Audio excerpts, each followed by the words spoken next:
তৌকির ইসলাম তিনি বেরিয়ে এসেছিলেন এবং সেই ছবিটাও আমাদের কাছে রয়েছে। আমরা সেই ছবিটাও দেখাই, যদিও এই ভিডিও সত্যতা যাচাই করেনি আজ তাক বাংলা। দেখুন তৌকিরকে বের করে নিয়ে আসা হচ্ছে, মানে তখনও পর্যন্ত বেঁচে ছিলেন উনি।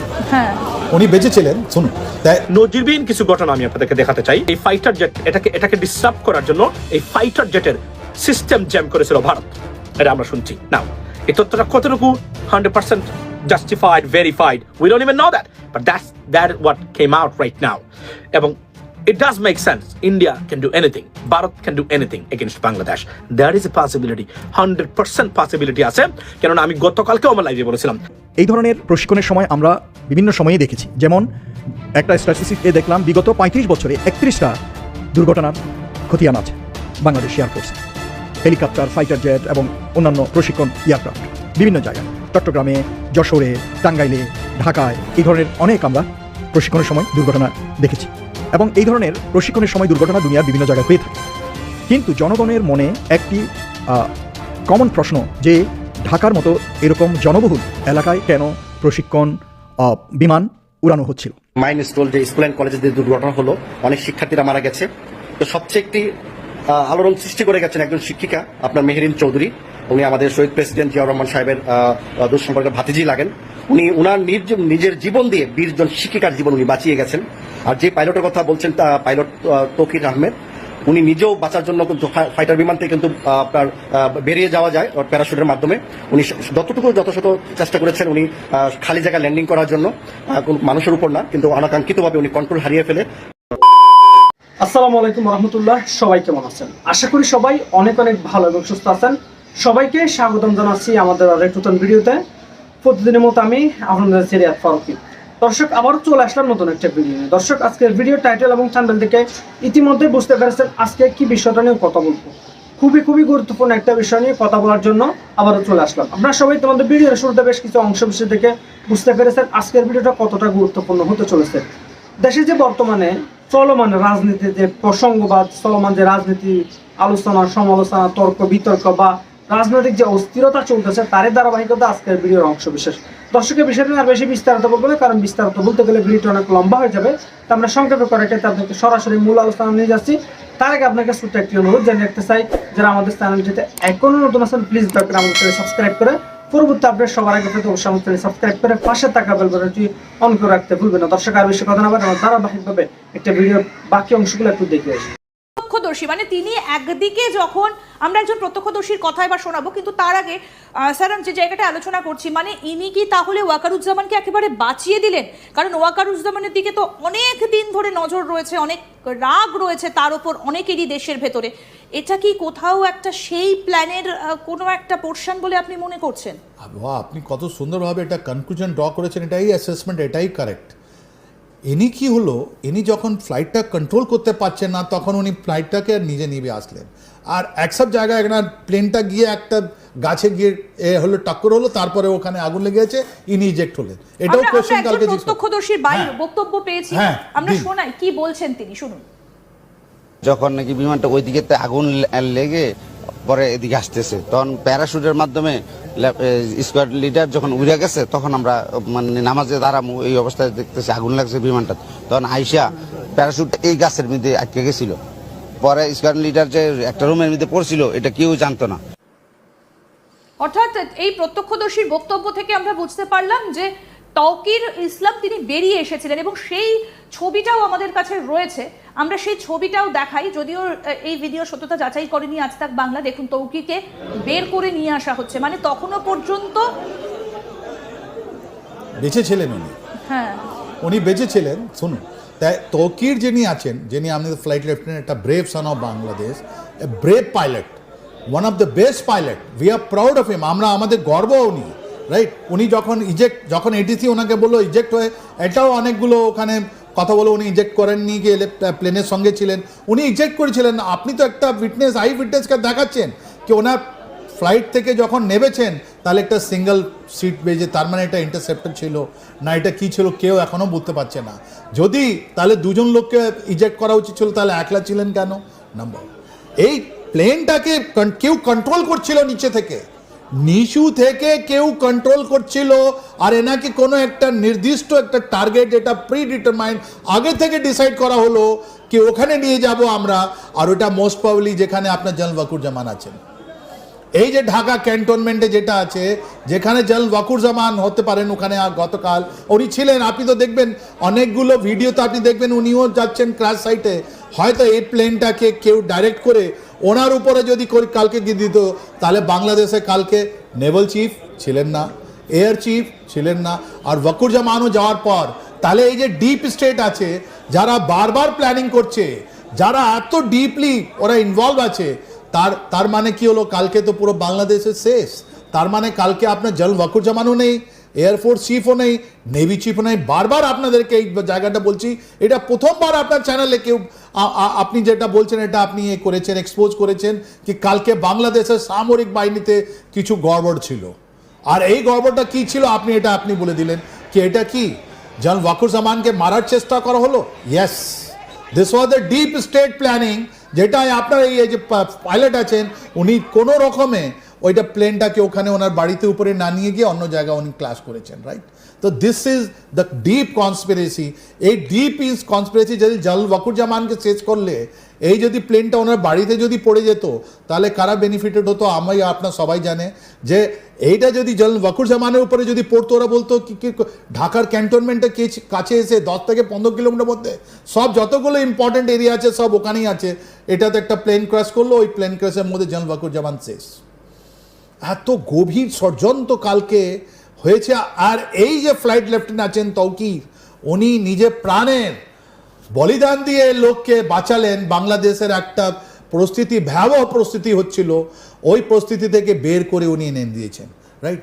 এইটাই ভাবা উচিত কি ডিপ স্টেট, ওদের কি জিনিসগুলো আছে, এটা আমাদের দেখা উচিত একদমই। এবং স্যার নজিরবিহীন কিছু ঘটনা আমি আপনাদেরকে দেখাতে চাই। এই ফাইটার জেট এটাকে ডিসরাপ্ট করার জন্য এই ফাইটার জেটের সিস্টেম জ্যাম করেছিল ভারত, এটা আমরা শুনছি। নাও এই তথ্যটা কতটুকু 100% justified, verified, we don't even know that, but that what came out right now. এবং it does make sense. India can do anything, Bharat can do anything against Bangladesh. There is a possibility, 100% possibility আছে। কেননা আমি গতকালকেও আমার লাইভে বলেছিলাম, ভারত বসে নেই, they working 24/7 around the clock against Bangladesh, because বাংলাদেশের বর্তমান সরকার, বর্তমান পরিস্থিতিকে তারা ভারতের ন্যাশনাল সিকিউরিটি থ্রেট তারা মনে করে। দ্যাট ওয়াজ এক্স্যাক্টলি আপনার, এবং সিস্টেম জ্যাম করেছিল। and the question is, can system be jammed? Yes, it is possible, যেটা এর আগেও তারা করেছিল। এবং তুরস্কের বিরুদ্ধে এই অভিযোগটা উঠেছিল ভারতের পাইলটদের বিরুদ্ধে, অর্থাৎ ভারতের এয়ারফোর্সের যে বিমান, 5টা বিমান ভূপাতিত করেছে পাকিস্তান, সেখানে কমপক্ষে 2 থেকে 3টার সিস্টেম জ্যাম করেছিল তুরস্ক। এই প্রশ্নটা এখন উঠছে প্রতিদিন। এটা ভারতীয় কর্তৃপক্ষ তারা এটার বিরুদ্ধে অভিযোগ করেছেন তারা। So that is a possibility. এবং বাংলাদেশের এই ঘুরে ধরা জীর্ণ শীর্ণ, যেখানে বাংলাদেশের এয়ারফোর্স থেকে মিলিটারি থেকে প্রত্যেকটা জায়গায় ভারতের অ্যাক্সেস আছে, খুদ টেকনিশিয়ান গুলা কাজ করে, ভারতীয় টেকনিশিয়ান ভারত থেকে কাজ করে বাংলাদেশের এয়ারফোর্সের মিলিটারিতে। কারণ শেখ হাসিনা এই অ্যাক্সেসটা দিয়ে গেছিল আপনার বাংলাদেশ ভারতকে।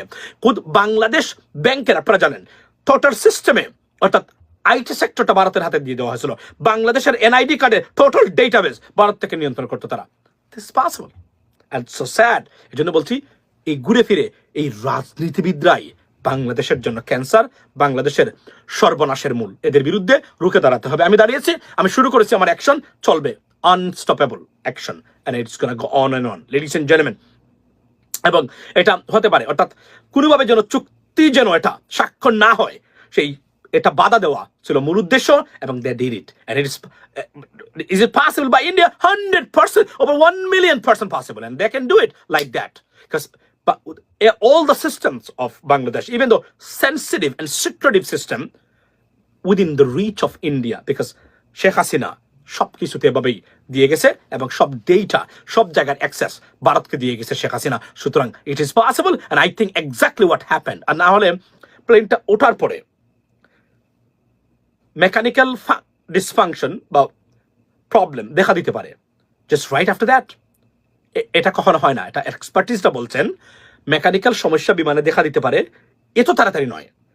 আকাশে ওঠার পরে অন্তকে দিতে পারে, কারণ যদি সমস্যায় থাকতো তাহলে প্লেন উড্ডয়ন করতে পারতো না। উড্ডয়ন করার পরে আপনার 17-এর ব্ল্যাক বক্স কই? Yes, this is the biggest question. Now we got to know that what happened exactly, because আমরা জানতে পারবো তখন কি হয়েছিল এই জায়গাতে।